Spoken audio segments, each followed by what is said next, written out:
আমাদের আসার কথা হচ্ছে যে আমাদের বোলাররা এখন ফিরে এসছে। তাসকিন বলি, মুস্তাফিজ বলি, ওরা এখন ইনজুরি থেকে ফিরে এসছে।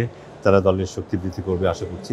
না, অবশ্যই ধাক্কা খেয়েছে। আমার এক্সপেকটেশন ছিল প্রথম টেস্টটায় আমরা যেভাবে খেলেছি সেখানে আ যে ক্যারেক্টার দেখিয়েছে বাংলাদেশ দল, দ্বিতীয় টেস্টেও জয় পরাজয় তো পরের ব্যাপার। বাট সেই ক্যারেক্টারটা আমরা দেখতে পাবো। একটা প্রতিদ্বন্দ্বিতা দেখতে পাবো। আ হতে পারে যে এই উইকেটে আ ১ম দিন ব্যাট করতে গিয়ে আমরা একটু স্ট্রাগল করেছি, বোলারদের সাহায্য ছিল। দ্বিতীয় দিন ওরা সহজে ব্যাট করেছে। কিন্তু তারপরে মনে হয় যে আমরা ১ম দিনই আরেকটু ভালো খেলতে পারতাম। যারা সেট হয়ে গিয়েছিল এবং ৩-৪ জন সেট হয়েছিল। এটা উচিত ছিল তাদেরই লম্বা ইনিংস খেলা এবং প্রথম ইনিংসে একটা রিজনেবল স্কোর করা, যেটা প্রতিপক্ষকে কিছুটা হলেও চাপে ফেলতে পারত। তো সেটা করতে না পারাটা বোধহয় আমাদেরকে বিপদে ফেলেছে এবং দ্বিতীয় ইনিংসে বোধহয় উইকেটের, আমি যেহেতু খেলাটা দেখিনি বুঝতে পারছি না। বাট আমার মনে হয় যে আ হয়তো প্রেশার হোক বা হোয়াটএভার আমরা সেটা নিতে পারিনি এবং এখন আমরা বেশ একটা কণ্ঠাসা অবস্থাতেই আছি। অবশ্যই টেস্টে তো খারাপ অবস্থা অবশ্যই, পাশাপাশি ওয়ানডে যে দলটা আমরা সবশেষ ঘরের মাঠে শ্রীলঙ্কাকে হারিয়েছিলাম, বাট শ্রীলঙ্কার মাটিতে আবার শ্রীলঙ্কার সঙ্গে আমরা খুব একটা ভালো অবস্থানে নেই। যদি আমরা স্ট্যাটটা দেখি সবশেষ 6টা ম্যাচ বা 7টা ম্যাচে এখানে আমরা হেরেছি। 2017 সালে সবশেষ আমাদের জয়।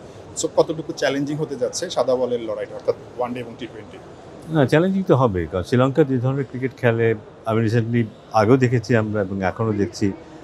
ওরা আক্রমণাত্মক ক্রিকেট খেলে এবং টেস্টে ওরা ওয়ানডের মতো করেই খেলেছে বলা যাবে কিন্তু। আ আমাদের আসার কথা হচ্ছে যে আমাদের বোলাররা এখন ফিরে এসছে। তাসকিন বলি, মুস্তাফিজ বলি, ওরা এখন ইনজুরি থেকে ফিরে এসছে। তারা দলের শক্তি বৃদ্ধি করবে আশা করছি। ব্যাটিংয়ে আমাদের অনেক নতুন খেলোয়াড় যুক্ত হবে এই সাদা বলের ক্রিকেটে।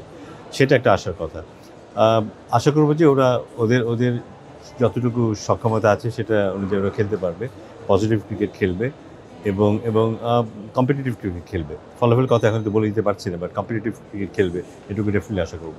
ওয়ানডেতে নতুন ক্যাপ্টেন মেহেদী হাসান মিরাজ, তার কাছ থেকে আপনার প্রত্যাশা কি থাকবে এক বছরের জন্য যেই দায়িত্ব? না, আলাদা কোনো প্রত্যাশা তো থাকবে না। তার কাজ হলো দলকে নেতৃত্ব দেওয়া এবং ভালোভাবে দলকে নেতৃত্ব দেওয়া। দলে যত খেলোয়াড় যারা আছে তাদের কাছ থেকে সেরা খেলাটা বের করে নিয়ে আসা এবং তার নিজস্ব যে পারফরম্যান্স আছে, ওয়ানডেতে সে সবসময় ভালো পারফর্ম করে এসছে।